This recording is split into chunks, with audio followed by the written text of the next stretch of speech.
This keeps me up at night, thinking, how do I make my base more efficient? What tasks do I need to overcome next? What can I do to progress? In these deep thoughts, I look about how I can 100% Palworld. Why don't I do this with any other games? In its simplest form, Palworld is a collectible simulator. The story isn't really its selling drive, but it's compelling enough to make us want to collect all 101 pals, and it excites me. This is odd because I didn't have the same experience when, say, collecting Assassin's Creed feathers. And there's a debate to be had, is the excitement in collecting due to its progression system? When you collect a pal, you're rewarded with new features, so this could be the dopamine trigger that keeps it consistent, gives you a taste of collecting them, which makes you want to collect them all. If that's the case, and it is a fact of dopamine, is it more likely that everyone is going to collect 111 pals instead of 5-starring a single pal? Because there's two different types of grinding there. The consistency of going again and again and again on something familiar, what we're used to, or attempting to find something new. Excitement we have when we realise we have not found that pal before and we need to collect them no matter what. And that's what gets people addicted when it comes to collecting them. Will players have the same feeling, the same excitement when trying to 5-star something? This was one of my thoughts when jumping into Palworld. I wanted to know, why is it addicting? Why is everyone obsessed with this game? And I dived into it not even enjoying anything remotely similar. And you can argue the factors of it being related to Pokemon in its questionable art style.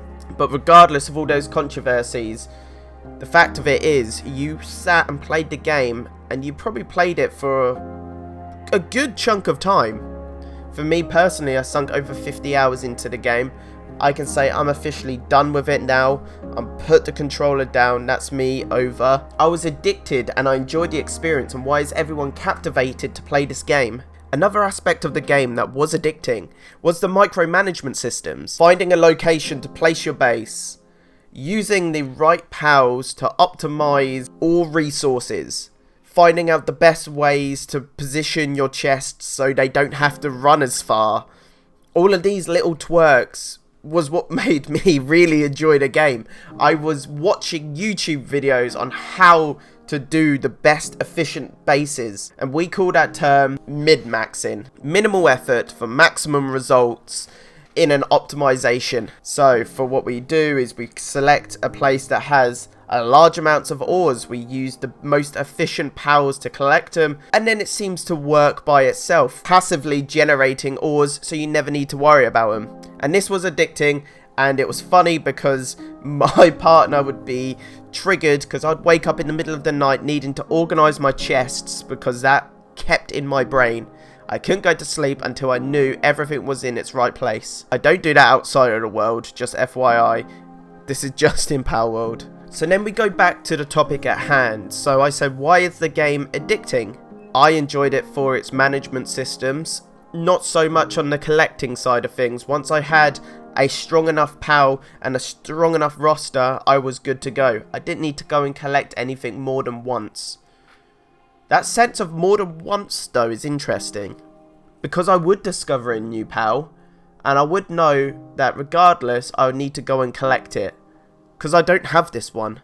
And I did have the excitement of collecting them after multiple attempts, using up all my resources, and then finally the 100% mark hits and there's that new pal that I'll probably never use, but it's an extra one I didn't currently have. The end game is a DPS check. If you get onto the final boss, it is strictly using the best pals you've got to try and kill this boss in a certain time frame. It's not massively difficult, it's in the same world as the first boss, so you can literally hide behind a pillar to avoid damage. So that side of the game didn't ever appeal to me. I never needed to complete it. But what makes the game addicting? What makes people want to keep playing this game? Why is it taking the world by storm all of a sudden? Because it's no game of the year in my opinion. It doesn't have the finesse of games in the past that have done amazing, such as Baldur's Gate, Elden Ring, the list goes on. Yet we all picked up the controller, launched it up on Steam, and gave it a go and got invested.